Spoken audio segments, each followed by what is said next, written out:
Les actions mondiales ont navigué dans des eaux très tumultueuses au cours du troisième trimestre et encore une fois, c'est les taux d'intérêt qui étaient la force dominante qui a dirigé ce bateau-là. Aux États-Unis, le rendement des bons du Trésor 10 ans a atteint des sommets inégalés depuis 15 ans au moins.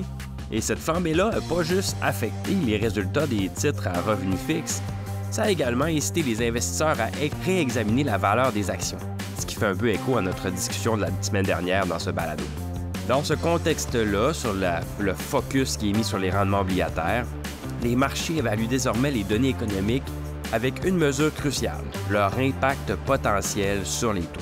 Ça modifie notre perspective, parce que ça peut suggérer qu'on pourrait rentrer dans un monde où les bonnes nouvelles deviennent mauvaises et vice-versa. Mais est-ce qu'il y a des nuances dans ces données-là que peut-être le marché néglige? Eh bien, aujourd'hui, dans l'épisode, on va examiner nos perspectives macroéconomiques afin de répondre à une question très pressante. Est-ce qu'on se dirige toujours vers un atterrissage en douceur ou c'est plutôt la stagflation qui nous attend? Bonjour, je m'appelle Pierre-Benoît Gauthier, vice-président adjoint à la stratégie de placement à IG Gestion de patrimoine. Joignez-moi chaque semaine alors qu'on va naviguer les différentes tendances qui influencent les marchés. C'est la semaine du 2 octobre et encore une fois, les marchés sont en mouvement. Le troisième trimestre a été riche en événements. Au début, la conversation sur l'atterrissage se situait entre est-ce que ça va être un atterrissage en douceur ou pas du tout d'atterrissage? Les taux étaient en baisse, la bataille contre l'inflation semblait gagner. Et puis, d'ailleurs, dans ce podcast et ailleurs dans mes présentations, on a toujours incité la prudence en ce qui concerne les taux et l'inflation. Malheureusement, nos inquiétudes ont été confirmées. Même si l'inflation a diminué, elle reste supérieure à l'objectif fixé et il y a des facteurs externes qui sont susceptibles de la maintenir à un niveau élevé. Cette constatation a anéanti tout espoir de baisse de taux avant la fin de 2023. Mais cette fois-ci, le problème des taux n'est pas dans les taux fixés par les banques centrales, dans les taux court terme, mais plutôt dans les taux long terme. Les marchés américains se sont ajustés à cette réalité-là et au Canada, les prix élevés du pétrole n'ont pas suffi à soutenir les actions. Ça a aidé, mais ça n'a pas suffi. La trajectoire du TSX a fait écho au repli de l'indice américain et à l'échelle internationale, le scénario était le même. Les actions en Europe, les marchés émergents ont subi le poids des vulnérabilités macroéconomiques et de la volatilité des taux 10 ans. La situation actuelle laisse entrevoir une ère de taux prolongée, ce qu'on appelle le « higher for longer », haut pendant plus longtemps que prévu. Les discussions qui portaient sur les taux directeurs des banques centrales sont maintenant orientées vers les taux obligataires, qui font l'objet de toute l'attention.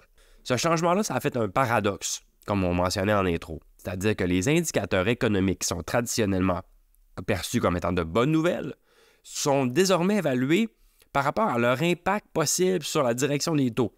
Donc, les nouvelles économiques qui sont prometteuses, qui sont positives, peuvent faire monter les taux, ce qui fait mal au marché. À l'inverse, des mauvaises données économiques renforcent les craintes de récession, ce qui fait aussi mal au marché. On est un peu dans un scénario lose-lose, perdant-perdant dans cette optique-là.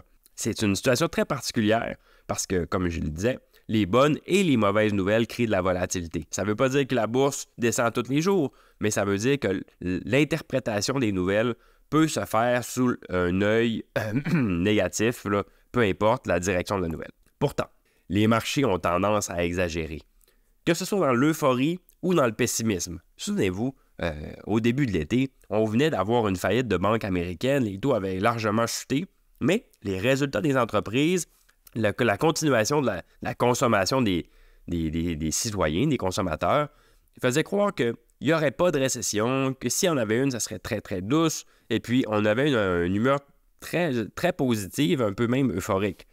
Et puis là, soudainement, on vire vers le pessimisme. Les deux sont excessifs. Mais on va disséquer un peu ces récits dominants-là puis vérifier sur quelles données vraiment ils se reposent. OK, premièrement, commençons. La courbe des taux d'intérêt. C'est le point central de la plupart de ces discussions. Elle est toujours inversée. Puis ici, c'est essentiel de rappeler la corrélation historique. L'inversion de la courbe des taux signale l'arrivée d'une récession. Mais la récession elle-même va se déclencher juste quand la courbe va se redresser suite à l'inversion. Autrement dit, quand la courbe se redresse et cesse d'être inversée, souvent, c'est le déclenchement de la récession. Actuellement, la hausse rapide du taux 10 ans par rapport au taux 2 ans accentue la pente de la courbe. Ça laisse présager une récession imminente. Le secteur du logement, très faible parce que les coûts d'emprunt, ça décourage à la fois les constructeurs et les acheteurs.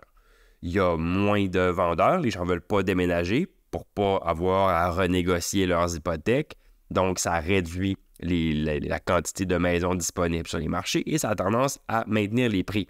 Cet aspect-là est encore plus vrai aux États-Unis, où vous vous souviendrez là, que là-bas, les gens sont à très, très, très, très forte majorité dans des taux fixes 30 ans qu'ils ont fixés en 2021 à des très, très bas taux, donc ne veulent pas nécessairement déménager pour ne pas briser ces taux-là.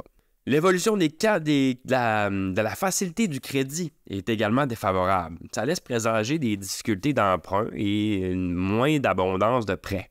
Pour ce qui est des indicateurs économiques avancés, il n'y a pas vraiment de progrès notable non plus. Donc, en entendant tout ça, vous devez vous dire, mais mon Dieu, ça va pas très bien. Mais pas tout est si sombre non plus.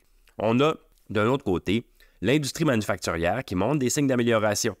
Les chiffres de l'ISM pour le mois de septembre ont non seulement dépassé les attentes, mais se sont approchés de la ligne cruciale des 50 points, le seuil à partir où on constate une amélioration des conditions.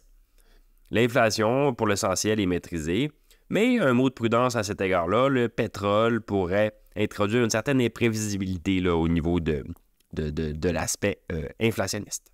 Mais surtout, le marché du travail reste le pilier solide et la base de notre espoir envers un atterrissage en douceur. En effet, la résilience du marché du travail, à elle seule, permet de maintenir le scénario d'atterrissage en douceur comme étant une issue probable. Dans le fond, simplement, tant que les gens travaillent, il s'agit essentiellement de se désendetter lentement et puis les choses vont redevenir normales. Si le paysage financier actuel présente des obstacles, il n'en demeure pas moins qu'il y a des opportunités. On continue de penser que les écarts de valorisation qui existent entre différentes catégories d'actifs, différentes géographies, constituent une opportunité pour les investisseurs. À partir de là, les rendements obligataires s'avèrent très attrayants au niveau actuel et les taux de défaillance restent faibles.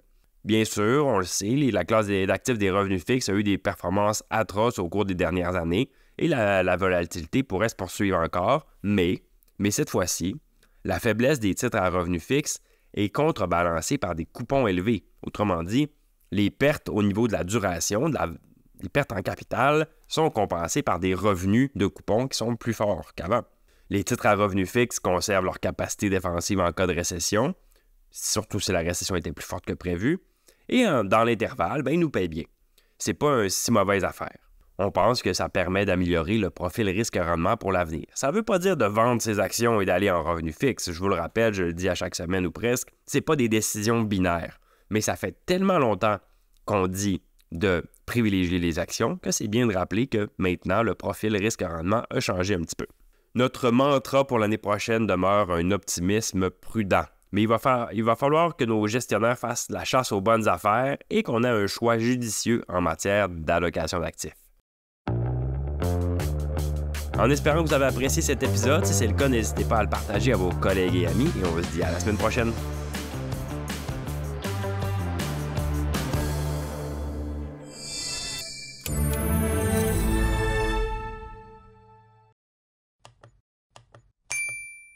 Le contenu de ce balado, y compris les faits, les perspectives, les opinions et les recommandations, ne doit pas être pris ni être interprété comme un conseil en matière de placement, ni comme une offre de vente ou une sollicitation d'offre d'achat de tout titre cité. On ne doit pas se fier sur le contenu de ce balado à quelque fin que ce soit, et IG, Gestion de patrimoine, n'est aucunement responsable de son utilisation. Le présent balado renferme des énoncés prospectifs qui décrivent nos attentes actuelles ou nos prédictions pour l'avenir. Les renseignements prospectifs sont assujettis à des risques, incertitudes et hypothèses pouvant donner lieu à des écarts significatifs entre les résultats réels et ceux exprimés dans le balado.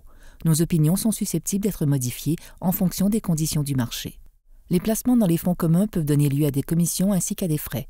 Veuillez lire le prospectus avant d'investir. Les fonds communs ne sont pas des placements garantis, leur valeur varie fréquemment et leur rendement antérieur peut ne pas se reproduire.